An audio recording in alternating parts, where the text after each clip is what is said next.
When I was a kid, they tried to make things more accessible using a language called BASIC, which saved you from having to worry about computers, memory, how it functioned. But BASIC was not that basic. I would try again and again to learn how to make a video game. I'd get frustrated every time and just stop.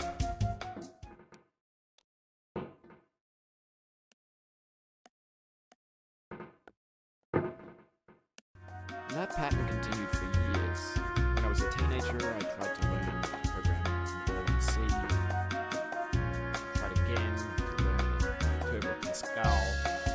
Essentially, it was just always the same problem, which is that you had to be writing code. But everything changed in the early 2000s with the emergence of the new tools. Macromedia Flash, Game Maker, Multimedia Fusion, Click and Play.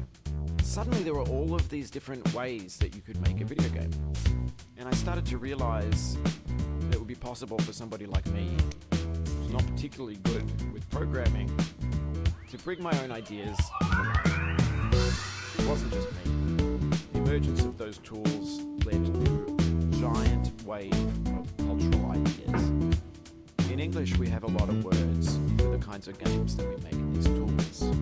Indie game, freeware game, homebrew game, dojin game. But what's always been interesting to me, what's captivated me, is the kinds of games that people make when they're using these tools to make them. In any art form, the types of artwork that people make are dictated by the tools that they use. Paintings are flat, they're two-dimensional, and making a painting is like looking through a little window at a scene. Sculptures are three-dimensional, and the viewer walks around them and considers them from all angles. And so paintings are just different than sculptures.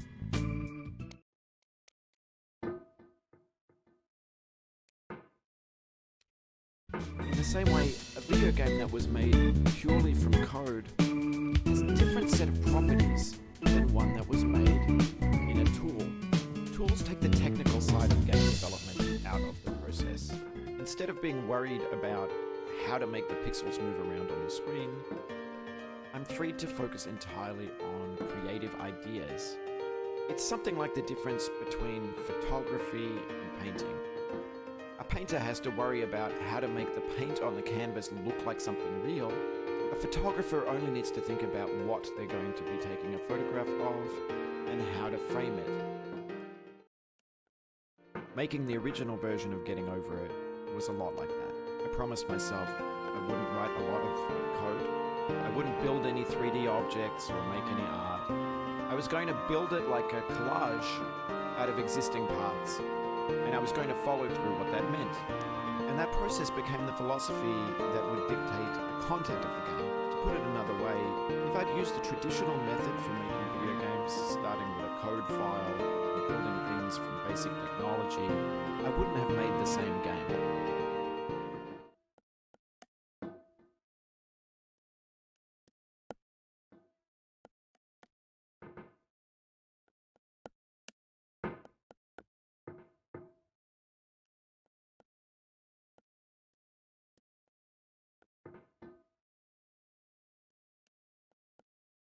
To see my original game design rebuilt inside of MapleStory Worlds raises similar questions.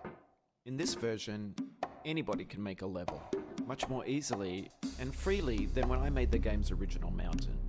What does that mean for the mountains people will make within this program?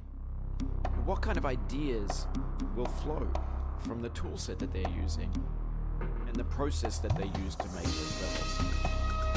One of the most interesting things that flows from having a tool that makes it so easy to make games is that the delicate balance of power between players and game creators is shifting.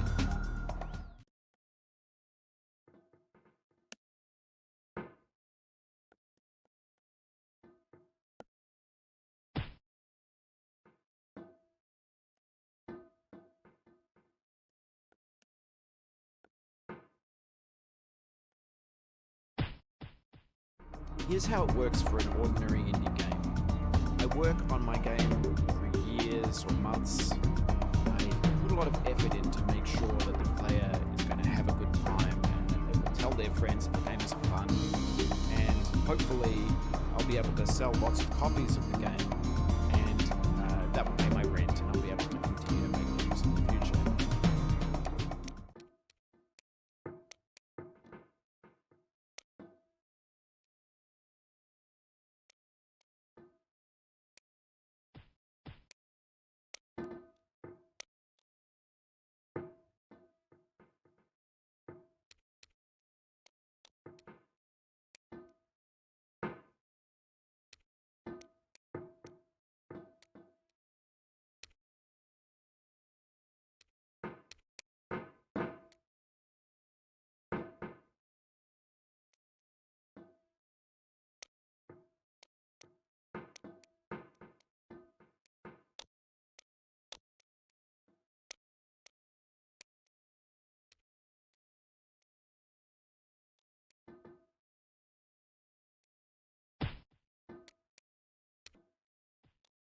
And I have to be quite careful about that, because making games in the normal way is expensive.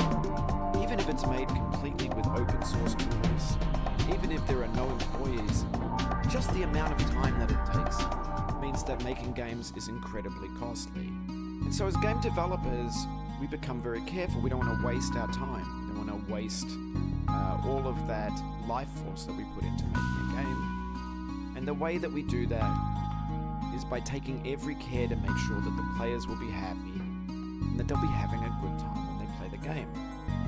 Another way to put it is, game developers are the servants of the game players. At least that's how it normally is. But when we have a tool that makes it so easy to make a game that we can do it for very little cost, both in terms of money and time, that balance of power shifts. Suddenly it's okay to make a game without worrying about whether the player is having a good time.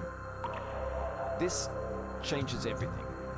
But it's not just a question of making games that are broken or not fun to play, frustrating or annoying. It means there's a whole world to explore ideas of what kinds of enjoyment can there be. What does it mean to enjoy a video game? What does it mean to take pleasure in play? Maybe that world is bigger than what we've previously imagined. And maybe we can answer those questions by having tools that make it so easy to explore these spaces.